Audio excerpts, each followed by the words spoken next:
Breaking news చూస్తున్నాం. ప్రముఖ choreographer Johnny master వ్యవహారం టాలీవుడ్లో ప్రకంపనలు రేపుతోంది. ఈ కేసులో కీలక మలుపు చోటు చేసుకుంది. జానీ మాస్టర్పై ఫోక్సో కేసు నమోదు చేశారు నార్సింగి పోలీసులు. బాధితురాలు మైనర్గా ఉన్నప్పటి నుంచే లైంగికంగా వేధించారన్న ఆరోపణలతో నార్సింగి పోలీసులు ఫోక్సో కేసు నమోదు చేశారు. మరోవైపు జానీ మాస్టర్ను అరెస్టు చేసేందుకు రంగం సిద్ధం చేశారు. ఈ మేరకు పరారీలో ఉన్న జానీ కోసం పోలీసులు ముమ్మరంగా గాలిస్తున్నారు.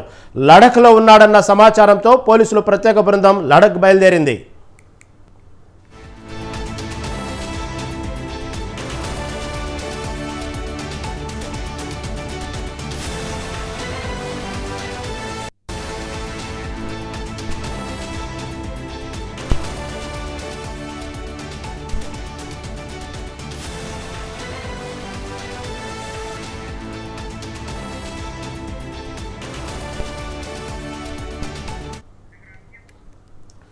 జానీ మాస్టర్పై ఫోక్సో కేసు కింద చట్టం నమోదైందా, అరెస్ట్ చేసినట్లు దానికి సంబంధించినటువంటి బృందానికి లడఖ్ బయలుదేరింది. దీని మీద మరింత సమాచారం మా ప్రతినిధి పవన్ చెప్పండి. జానీ మాస్టర్ కోసం అనేక బృందాలు వెతుకుతున్నట్లు తెలుస్తా ఉంది, లడఖ్ బయలుదేరినట్టు తెలుస్తా ఉంది. దీని మీద సమాచారం ఏంటి? లైంగిక వేధింపు కేసులో జానీ మాస్టర్ పై ఫోక్సో కింద కేసు కూడా నమోదు చేశారు నార్సింగ్ పోలీసులు. అయితే ఇప్పటికే బాధితురాలు స్టేట్మెంట్ కూడా రికార్డ్ చేసిన పోలీసులు జానీ మాస్టర్ కూడా అదుపులోకి తీసుకోవడానికి ప్రయత్నించారు. అయితే అతను లడఖ్ లో ఉన్నట్టుగా తెలుస్తుంది. అయితే పోలీసులు అక్కడికి వెళ్ళడంతో అక్కడి నుంచి కూడా జానీ మాస్టర్ ఫరారయ్యాడు.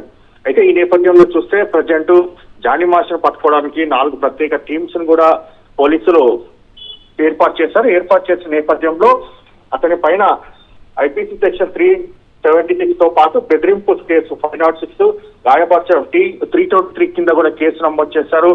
అంతేకాకుండా ఈ కేసులో దీనికి సంబంధించి ఇప్పటికే బాధితురాలు ఎవిడెన్స్ కూడా కలెక్ట్ చేశారు పోలీసులు.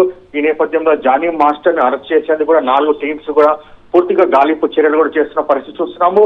అయితే ఈ నేపథ్యంలో చూస్తే జానీ మాస్టర్ బాధితురాలు ఇచ్చిన ఫిర్యాదు మేరకు తనను పూర్తిగా లైంగికంగా వేధించేవాడు, అంతేకాకుండా మతం మార్చుకోవాలని చెప్పి కూడా చాలా సార్లు తన పైన దాడి చేశారు. అంతేకాకుండా తన భార్య జానీ మాస్టర్ ఇద్దరు తన ఇంటికి వచ్చి కూడా దాడి చేశారని మాత్రం ప్రధానంగా కంప్లైంట్ లో కూడా ఇచ్చింది. అయితే కంప్లైంట్ ఇచ్చిన నేపథ్యంలో కేసు కూడా నమోదు చేసి త్వరలో అరెస్ట్ చేస్తామని చెప్పి కూడా పోలీసులు అంటున్నారు.